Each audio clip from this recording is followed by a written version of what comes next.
कठफोड़वा की मजेदार कहानी। बहुत समय पहले एक घने जंगल में एक शानदार लेकिन थोड़ा घमंडी बाघ रहता था। उसका नाम था शेरू।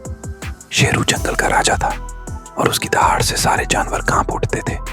उसका पेट भी उतना ही बड़ा था जितनी उसकी दहाड़। एक दिन शेरू को बहुत जोरों की भूख लगी। उसने सोचा, आज तो कुछ लाजवाब शिकार करना पड़ेगा।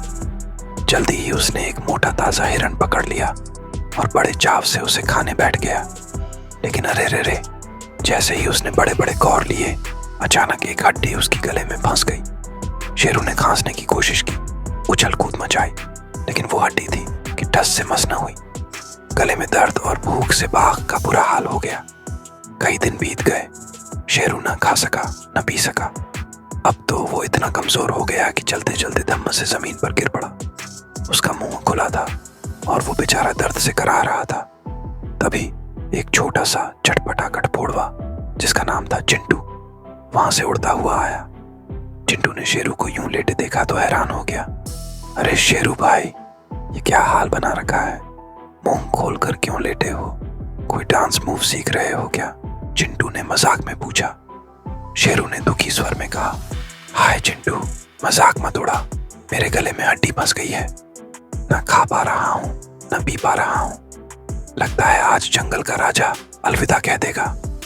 चिंटू ने अपनी छोटी सी चोंच हिलाई और बोला, ठीक है शेरू भाई, मैं तुम्हारी हड्डी निकाल देता हूं, लेकिन एक शर्त है, तुम्हें अपने शिकार में से मुझे भी हिस्सा देना होगा। शेरू ने तुरंत हाँ कर दी।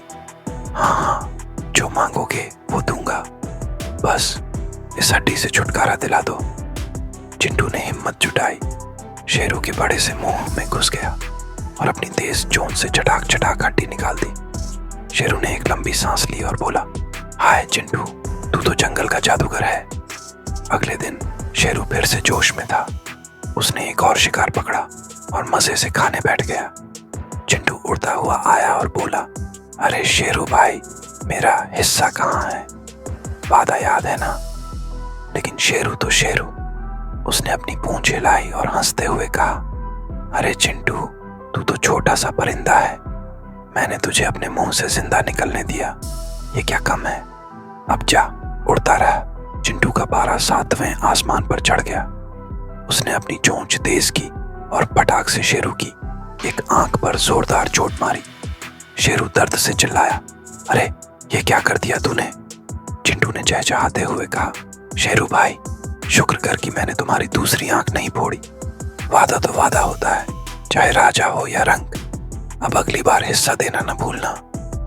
इतना कहकर चिंटू फुर्र से उड़ गया। शेरू ने अपनी आंख पकड़कर सोचा, हाय, इस छोटे से चिंटू ने मुझे सबक सिखा दिया। घमंड में तो मैं भूल ही गया कि छोटा हो या बड़ा, वादा निभाना जरूरी है। कहानी की सीख इस मजेदार कहानी से हमें ये सीख मिलती है कि वादा तो वादा होता है, उसे हर हाल में निभाना चाहिए। और हाँ, कभी छोटों को कम मत समझो, क्योंकि चिंटू जैसे छोटे छोटे दोस्त भी बड़े बड़े सबक सिखा सकते हैं। साथ ही जैसा हम दूसरों के साथ करते हैं, वैसा ही हमें वापस मिलता है। तो हमेशा अच्छा करो और अच्छा पाओ। ये कहानी बच्चों को मजेदार तरीके से नैतिकता सिखाने के लिए लिखी गई है। अगर आपको और ऐसी कहानियां चाहिए तो बताइए, और भी मजेदार कहानियां लाएंगे।